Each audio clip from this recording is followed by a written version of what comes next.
അമേരിക്കയും ഇസ്രായേലും മൂർഖനെയാണ് ചവിട്ടിയിരിക്കുന്നത്. ഇറാഖിനെ കുറഞ്ഞ ദിവസങ്ങളെ കൊണ്ട് നാമാവശേഷമാക്കാൻ സാധിച്ചതുപോലെ ഇറാനിനെ തരിപ്പണമാക്കാം എന്ന വ്യാമോഹത്തോടുകൂടെ ഇറങ്ങിയ പാശ്ചാത്യൻ ശക്തികളായ അമേരിക്കയും ഇസ്രായേലും കുറഞ്ഞ ദിവസത്തേക്കെങ്കിലും വെടിനിർത്തൽ അമേരിക്ക പ്രഖ്യാപിച്ചെങ്കിൽ അത് തീർച്ചയാണ് ഇറാന്റെ മുമ്പിലുള്ള മുട്ടുമടക്കൽ തന്നെയാണ്. ഇറാനിൽ ഒരാൾ മരണപ്പെട്ടു കഴിഞ്ഞാൽ 100 ആൾ മരിച്ചു എന്ന നിലക്ക് വാർത്താ ഏജൻസികൾ അമേരിക്കയുടെയും ഇസ്രായേലിന്റെയും കൈവെള്ളയിലാണല്ലോ അവർ പുറത്തു കൊണ്ടുവരുന്നു.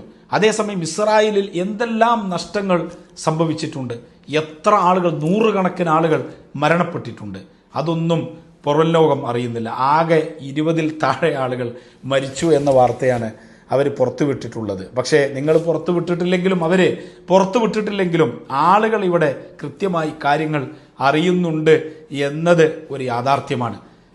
ആയത്തുള്ള ഖമേനി, ഇറാന്റെ പരമോന്നത നേതാവ്, കൊല്ലപ്പെട്ടു എന്ന വാർത്ത വന്നപ്പോൾ നമ്മളൊക്കെ പ്രാർത്ഥിച്ചു, പടച്ചതമ്പുരാനോട് പ്രാർത്ഥിച്ചു, അത് ആയത്തുള്ള ഖമേനി ആകരുതേ എന്ന് പ്രാർത്ഥിച്ചു.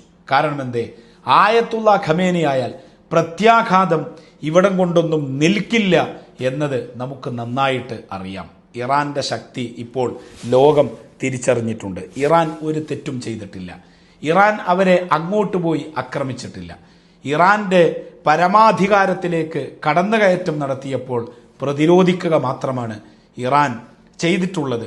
പക്ഷേ ഒരു മുസ്ലിമും യുദ്ധം വേണമെന്ന് ആഗ്രഹിക്കുന്നില്ല. എല്ലാ മുസ്ലിമീങ്ങളും യുദ്ധം അവസാനിക്കട്ടെ എന്ന് പറഞ്ഞ് പ്രാർത്ഥിക്കുകയാണ് ചെയ്യുന്നത്.